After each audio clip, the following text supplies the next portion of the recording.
So today we lost, and I'm not happy with losing. I always want to win. I don't like when Germany loses, but I will not sit here and just look online and just watch the German drama queens online acting like the World Cup is completely over for this Germany team. Germany fans need to calm down. It's just a loss. We're first place in the group, regardless of a win, loss, or draw. And the truth is today, although I don't like to admit it, the truth is today, Ecuador wanted to win more than us. Before the game, I wanted us to win, you guys. I wanted Germany to finish this group 9 out of 9 points, getting a win against a strong Ecuador team to go into the round of 32 with supreme, ultimate confidence. But that's not the case. Today, I saw it. You watched it. This team did not want it more than Ecuador because Ecuador was desperate. You guys, Ecuador is an amazing team. They were second in CONMEBOL qualifying. They conceded only 5 goals. They should have beat Curacao.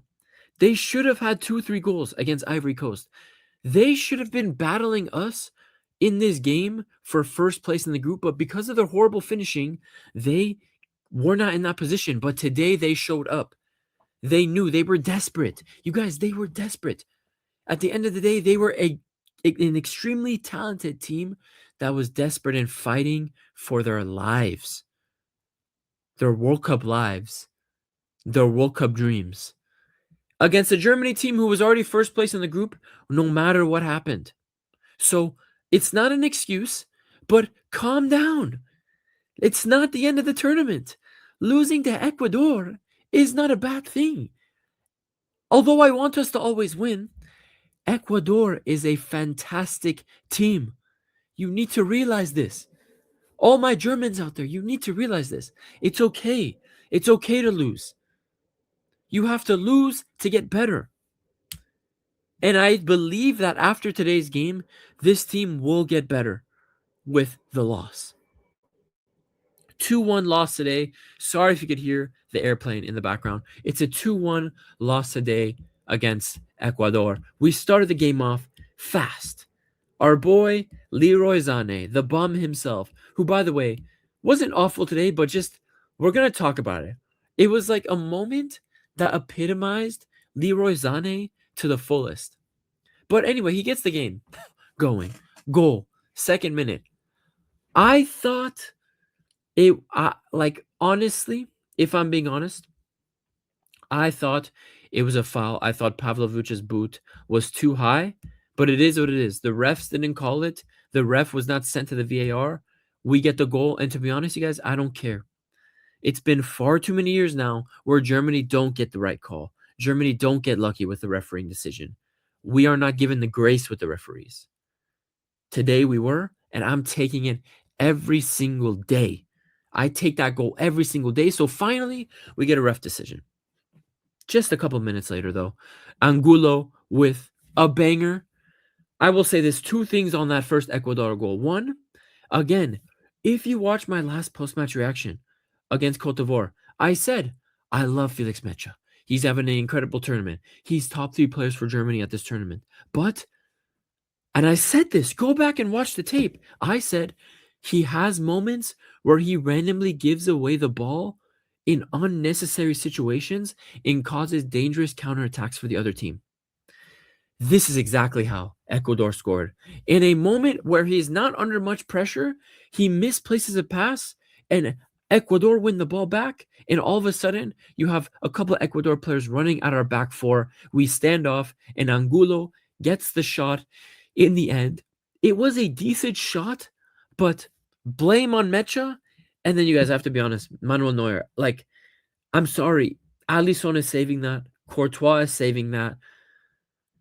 A lot of the younger and top goalies are saving that. His reaction on that shot was so slow, but hey, that's the risk of playing a geriatric Manuel Neuer. By the way, I think if Baumann plays, there was talks about Baumann in this third group game where it doesn't really matter if we win or lose because we secured first place. I heard Baumann was going to start, and he didn't.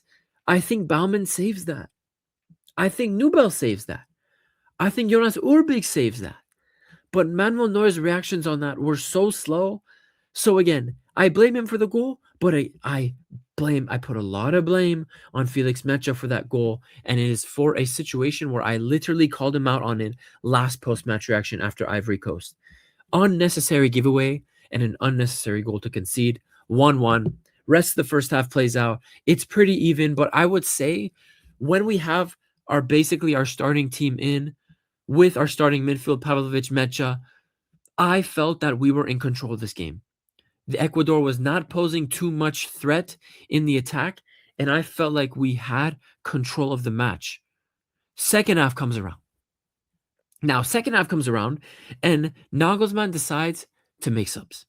And it is after these subs where the game goes to crap. We lose control. Pavlovic is taken off for Angelo Stiller because of his yellow card. I don't mind it. Stiller comes on. Not a good performance. Not a good performance. Bayer comes on. All these subs come on. Undav comes on. And to be honest, the subs brought down the level of the team. We lost control of the game because we don't have our starting midfield in the match.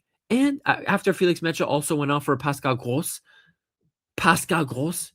At least bring on Goretzka, but Pascal Gross for Mecha. We lose our starting midfield. We lose control of the game. And eventually, Ecuador get the goal. It was a deserved goal. Off the corner. And people were blaming Neuer for that second goal as well. I'm not. For me, again, Jonathan Tah. We will talk about Jonathan Tah's performance when we get down to the starting 11.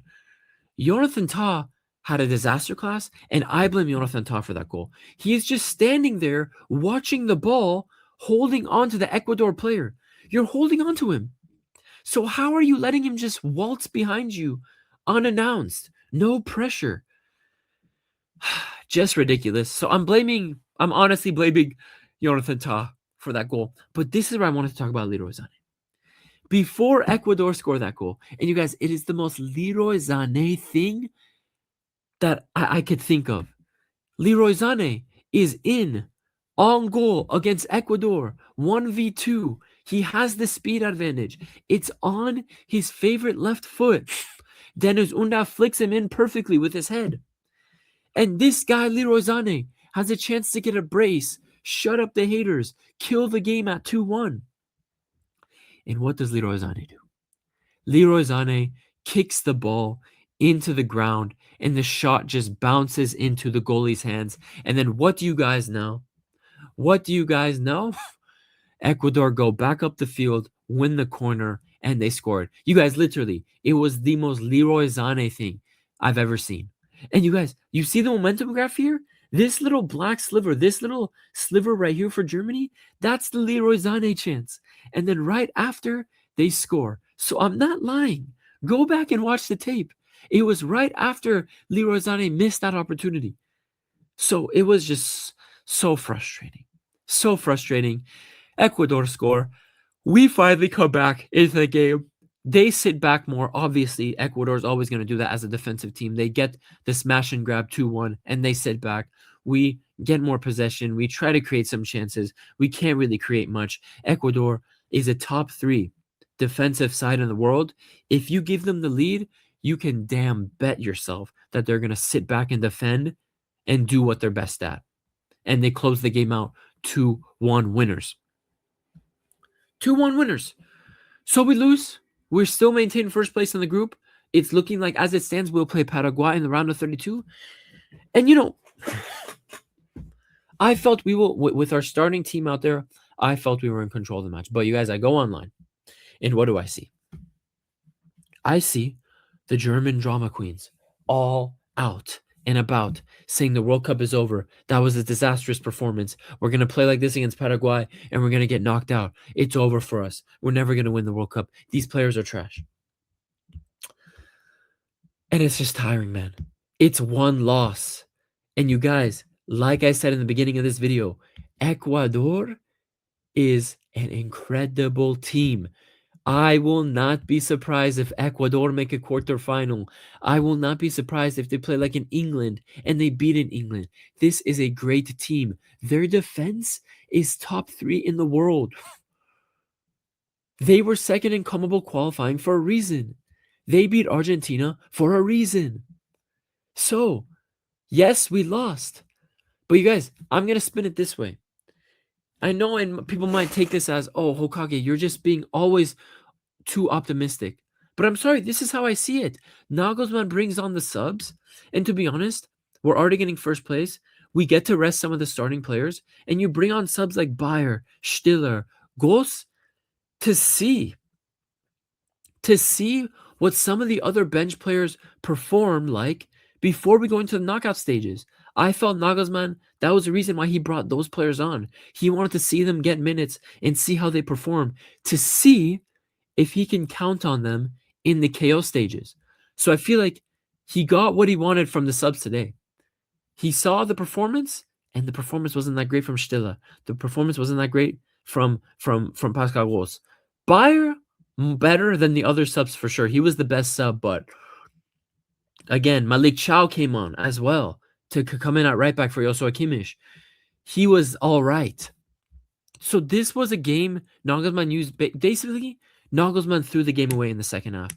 He brought on a bunch of B team players that hadn't got minutes yet. And I'm telling you, it's because he wanted to see these guys get minutes against, against the very good Ecuador team before going to the knockout stages. Because once you get to the knockout stages, no more room for experimenting. No more room for seeing and giving players chances. It's cutthroat. If you play well, if you're one of the best players, you will play. You will play. And that's how I see it, man. Here are the stats. Ecuador, less possession than us. It was a back and forth game. Both teams didn't actually create much. Which is what I mean. Like, Germany had controlled this game, but our attack, and we're going to talk about the attack. The attack was so underwhelming for me today, and we're going to talk about it. Let's go down to the starting 11. Let me move my face. So again, Neuer, I think he should have done better on the first goal. I blame Jonathan Tah for the second goal. That's that. The back four. I thought Joshua Kimmich wasn't as bad as people were making him out to be. Like, Joshua Kimmich was not as bad. Kimmich was not as bad as people were making him out to be. He had an all right performance. At times, him and Tah were miscommunicating, but Joshua Kimmich's performance today was all right. And he was taking off. He was taken off to get Malik Chow minutes. It is what it is. So Kimmich, all right. Rudiger, this was the game for him. I saw people complaining about Rudiger's performance. Antonio Rudiger had a good performance, man. This was the perfect game for an Antonio Rudiger. Macho style defending, very physical, body to body, dirty challenges. You need that kind of defender against a team like Ecuador. I thought Rudiger was good. I thought David Raum was all right, but you could definitely see the difference between him and Nathaniel Brown. Nathaniel Brown, I hope it sounds like he's fit and he'll be ready for the round of 32 game. I hope he is. But you could definitely see that Raum is not at the level of Nathaniel Brown right now. But I didn't think he was awful. I didn't think that David Raum was awful. It's just going forward, you could definitely see the difference between him and Nathaniel Brown. He didn't really offer much going forward. And then we get to the main terrorist of the back line, Jonathan Tah. And you guys, go back to my post-match reactions. I told you guys, I won't be surprised if Jonathan Tah gets dropped in this starting 11 for an Antonio Rudiger. But you guys, Tah is lucky that Schlotterbeck is out with for the rest of the tournament with injury. Because I'm telling you, if Nico Schlotterbeck was fit, and after the performance he put on today, I am telling you, Antonio Rudiger would have benched Jonathan Tah, and it would have been Nico Schlotterbeck, Antonio Rudiger, center back duo for the knockout stages. But because Schlotterbeck is injured, Jonathan Tah will continue with his starting position, and he was awful in this game. He was not a calm presence, constantly throwing himself on the ground, not winning his one-on-one aerial duels, not winning his physical challenges on the ground. He was a mess today. He was a mess. There was 4 or 5 times where he messed up a simple 6-yard pass to Joshua Kimmich. So Jonathan Tah, I'm watching you, bro. You need to be so much better. You need to be so much better, Jonathan Tah. I could see this guy having an absolute howler mistake in the KO stages that screws us. So Jonathan Tah was a bitch-ass bozo today. Felix Mecha has a 4.8 rating because for the first goal, he's credited with the mistake, error that led to goal. And I agree with that. He uselessly gave the ball away for no reason. And it led to the counterattack and it led to the goal. So he had an all right game. Besides the mistake, like I said, I felt like him and Pavlovic had control of the game when they were on together. I felt like they had control. I felt like Germany was in control of the match. But once they went off, things changed. Pavlovic, he has a low rating. I don't really understand it. I saw people complaining about Pavlovic's performance. I thought Pavlovic showed big improvements compared to that Cote d'Ivoire game. He was not getting physically outmuscled out of the game. He was winning his duels. He was getting stuck in and battling with that physical Ecuador midfield. I thought Pavlovic's performance was better today. So, again, besides Ta and Neuer, I thought everyone else in the defense and midfield had good games. We were in control. But then we get to the attack. And I'm sorry if you could hear that stupid airplane in the background. Now we get to the attack. I'll leave Musiala to last because I'm telling you guys, the Musiala agenda is disgusting. And as the CEO of Musiala FC, I will fight the Musiala agenda until the day he retires. What the public is saying about Jamal Musiala is absolutely criminal. What the ratings apps, the fact that Jamal Musiala is lower rated than a Kai Havertz just shows you that you cannot trust these ratings. Let's start with the attack. Actually, no, let's start with Musiala. People are saying he's washed. People are saying he's finished. People are saying he had another horrible game.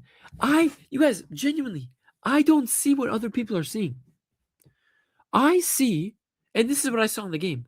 I saw an Ecuador team specifically target Jamal Musiala. You guys, Ecuador did not respect Florian Wirtz. Ecuador did not respect Kai Havertz. Ecuador did not respect Leroy Sané. They were giving Sané, they were giving Wirtz so much time and space at times. But every time it was to Musiala, they made it their life's work to close him down, to foul him, to body him, to step on his feet. Jamal Musiala got the Lionel Messi treatment from Ecuador. So that just tells you, Musiala isn't shit. Ecuador pinpointed him as the most important player to shut down. And to be honest, there was sometimes Musiala had an off pass and he got dispossessed, but he got fouled like 6-7 times. When he got space, he was making the right decisions. But against such a compact and defensively good Ecuador team, he was going to struggle. You cannot expect Musiala. I understand he's the star player, and it might be weird to say you can't expect the star player to do something. But against a team like Ecuador, guys, where they have a compact midfield, they're a top 3 defense in the world, it's always going to be difficult for him. And I still feel like Jamal Musiala, who got 90 minutes today, did a good job. Defensively, when he got the ball, I felt he did a good job. And I'm looking at the rest of the attackers because all of the focus was on Jamal Musiala. And you see Florian Wirtz. You see Leroy Sané. You see Kai Havertz get a lot more space. They only have to deal with a one-on-one marking, while Musiala has to deal with 2 or 3 man marking. And those guys basically do nothing the whole game. They don't do anything to threaten the Ecuador backline to take attention away from Jamal Musiala. Yes, I know Wirtz got the assist. Yes, I know Sané got the goal. But what did they do after that? They did nothing. They did absolutely nothing. Their performance needs to get better. Their performance needs to get better to take the load off of Jamal so he can have more freedom, which is why, Julian Nagelsmann, I am begging you, just play Jamal Musiala on the wing, and he's going to have so much more freedom and have so much more of an effect on the game. It's so simple to me, but Julian Nagelsmann is being a stubborn little bitch. So Sané, Wirtz, you need to do better. But the biggest culprit in the attack today was Kai Havertz. He was awful. He was weak. He was not a presence. Today, Kai Havertz showed you why, against great defenses like this, you cannot trust him as your striker. You cannot rely on him. You can't. He got physically dominated today. His link-up play was horrific. He was non-existent. His only moment of the day was the potential penalty that we got chalked off and a header he had in the first or second half. I forget when it was. But Kai Havertz today was a criminal. He was a criminal. He was literally a useless dummy at striker. So the attack was underwhelming today. I think Germany fans should calm down. I believe it's okay to lose. It's okay to lose. You have to lose to get better. I truly believe Julian Nagelsmann, although he's being a stubborn little pussy this tournament, I truly believe he will take the right lessons from this game and we will improve for the round of 32. And again, Ecuador is an amazing team and they just wanted it more than us. Now, if you want to have a problem with that, fair. With Germany not having enough desire, the same desire as Ecuador, fair. But we had first place. They were desperate to keep their World Cup hopes alive. And off the bench, like I said, Angelo Stiller, not a good performance. Malik Chow, shaky at times. Dennis Undav couldn't really get into the game. But again, it's because they're playing a fantastic Ecuador defense. Maximilian Bayer, again, you guys, this is what I mean. The ratings apps make no sense to me. Bayer was the only substitute that brought energy into the game. And he gets the lowest thing. That's what I'm saying, guys. Ratings apps are complete horse shit. He was the best sub. And then Pascal Gross was dog shit. Pascal Gross was dog shit. So that's that, man. We lose. We end the group on 6 points. I still think it's a successful group stage. You have to remember when the groups were drawn a couple weeks before the tournament, people were doubting if Germany would get third. People were doubting if Germany could get first place in this group. They were saying, oh, you know what? No, Germany will get second. Germany will get third. They're going to struggle against Cote d'Ivoire. They're going to struggle against Ecuador, which we did. But there's circumstances to that. And in the end, we come up with the first place. It was a successful group stage. I felt Nagelsmann learned what he needed to learn from that Ecuador game, from the starters and from the subs.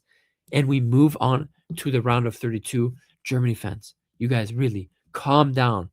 Calm down. If you want to hate on players, fine. Do it after the tournament. But we are in the midst of a tournament. Losing is not the end of the world. So stop being a bunch of fucking pussies. Calm down and let's trust the team in the round of 32 and show them our support. You guys, it's been your boy, Hokage Puya, back with a post-match reaction. Leave your comments down below. I need to know your thoughts down below. That's the most important thing for me. I don't care about likes. I don't care about watch time. I don't care about subscribers. I want to know what you guys are thinking. Leave your comments on the match down below, on the group stage in general down below. And of course, like and subscribe for that World Cup content, for that Germany content. I'm always here to tell you guys what I think. It's been your boy Hokage Puya. I'll see you guys in the next one. Peace.